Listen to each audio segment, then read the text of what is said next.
السلام عليكم ورحمة الله وبركاته. ازيكم يا حبايبي، عاملين ايه؟ صلوا على النبي كده يا جماعة. واحدة اتصلت بتقول ان عزلها كان من شهرين قبل رمضان يعني، فخطيبها بعت اخواته، اخوه وصحابه عشان يشيلوا الحاجة وكده. فهو اخوه بيشيل راح وقع كرتونة البرفانات، فطبعا اتكسرت على السلم. المهم راحت طالعه: انت ايه اللي انت بتعمله ده؟ هو بعتك عشان تبهدلي الحاجه، هو بعتك عشان تكسري الحاجه، هو انت بتشوفش؟ انت قاعد تشتم فيه وتغلط فيه.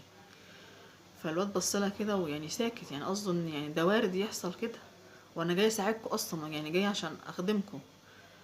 المهم طبعا فضلت تدي فيه، واتصلت باخوه اللي هو خطيبها بقى، وقعدت برضه تزعق: انت بعت لاخوك عشان يحرق دمي، هو اخوك ما بيشوفش، اخوك عيل صغير، اخوك كسر برفانات، اخوك. لا طب خلاص اهدي، اللي حصل حصل خلاص.